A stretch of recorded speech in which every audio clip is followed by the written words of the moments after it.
I'm 84 years old, and I've been sitting with something for a long time now. Not because I couldn't find the words, because I kept thinking there was still time to make it not true. There isn't. I worked for 38 years at the same company. Started in my mid-20s, fresh out of a state university, with a second-hand briefcase my father gave me the week before he died. I thought that was a sign of something. I was ready. I was serious. I had arrived, and I gave that place everything. Not in the way people say it carelessly. I mean, I gave it my mornings before anyone else was awake. I gave it my Saturdays when my daughter was in the school play. I gave it my focus, my worry, my best thinking.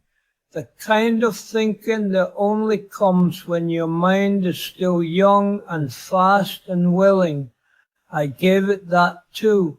I told myself this was temporary, that this season of sacrifice would pass, that the next promotion, the next project, the next fiscal year after that, I'd slow down. After that, I'd be present.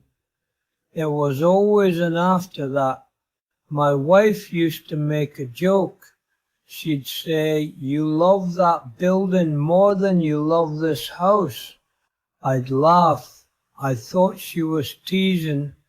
She wasn't teasing. There were years, and I mean full years, where I came home after the kids were in bed and left before they woke up. I remember my son once left a note on the kitchen counter. He must have been 11 or 12. It said, "Dad, I made the soccer team. Wanted to tell you." I found that note 3 days later. I kept it. It's still somewhere in a drawer. I can't bring myself to throw it away, and I can't bring myself to look at it. The thing is, at the time, I didn't feel like I was failing. I felt like I was building something, providing, doing what a man was supposed to do. The company made me feel necessary. They gave me plaques. They gave me titles. They asked for my opinion in rooms that used to exclude people like me. I felt like I mattered there in a way that felt clean and measurable. At home, everything was complicated and slow. Work gave me results, feedback, forward motion. Home gave me noise and need, and my own inadequacy reflected back in small ways every day. So I stayed late, not out of cruelty, out of something closer to cowardice. My wife Helen, she raised those kids. She did the teacher conferences and the dentist appointments and the arguments about curfew. She held the family together with both hands for decades, while I sat in fluorescent lit conference rooms talking about quarterly projections. She didn't leave. I used to think that meant I wasn't doing damage. I was wrong about that. When I retired, it was a Tuesday, October, grey sky, leaves already on the ground. The company threw a small reception, cake in the break room, a card signed by maybe 40 people. My boss gave a short speech.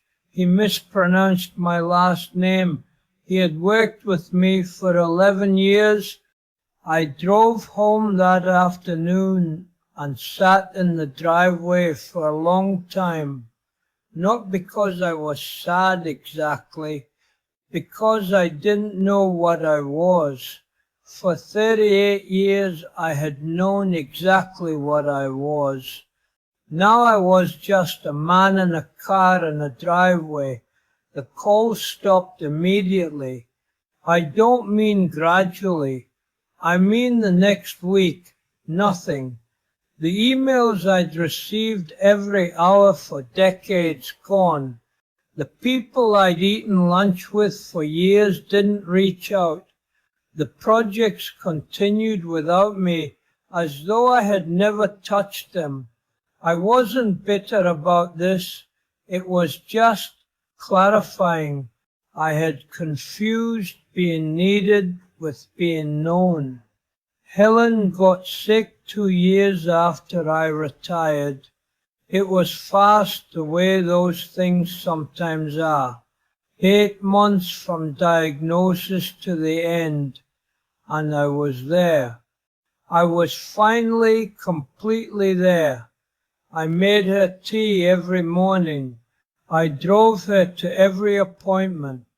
I held her hand through things I don't have words for, but I kept thinking all that time.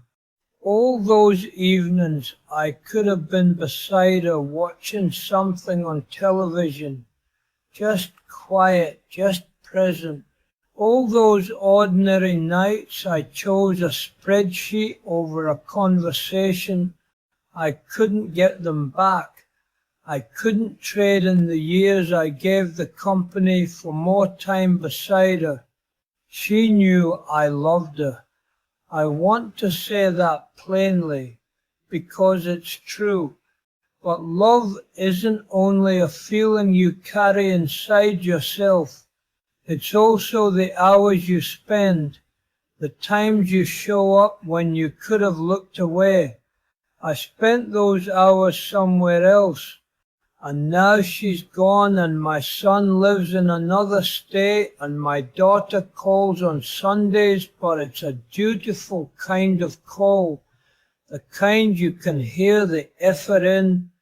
I don't say any of this to make you feel sorry for me. I made choices. I made them clearly every day. I just didn't understand what I was choosing at the time. I thought I was choosing safety, security, worth. I didn't know I was choosing loneliness. If you're younger than me, and almost everyone is younger than me now, I want you to hear this not as a warning exactly, but as information. The work will not remember you. Whatever you build, whatever you produce, whatever title they put after your name, they will move on the moment you do. That isn't a tragedy. That's just how it works. The tragedy is believing it was the thing most worth protecting. The people in your life are not waiting indefinitely. They get older, they get tired, they find ways to stop needing you because needing someone who isn't there is too painful to keep doing. By the time you turn around, some of them won't be there anymore, and some of them will be there, but something between you will be gone, something quiet and essential that you didn't notice leaving because you were busy. I'm not angry. That passed a long time ago. The anger. What's left is something quieter, a kind of permanent awareness of the weight of ordinary time. I have good days. I still take walks in the morning. I have a neighbor who brings me tomatoes from her garden in the summer. My son visited last year, and we spent 3 days together that were easy in a way things hadn't been between us for decades. I am grateful for those 3 days more than I can say, but I know what I traded, and I know it can't be undone. If this reached you somewhere real, if something in it stayed with you, I'd be glad to know, not because I need to be heard, I've made my peace with that, but because maybe that's the one useful thing left in all of it, that someone sat down and told the truth, and it meant something to someone before it was too late for them. That would be enough.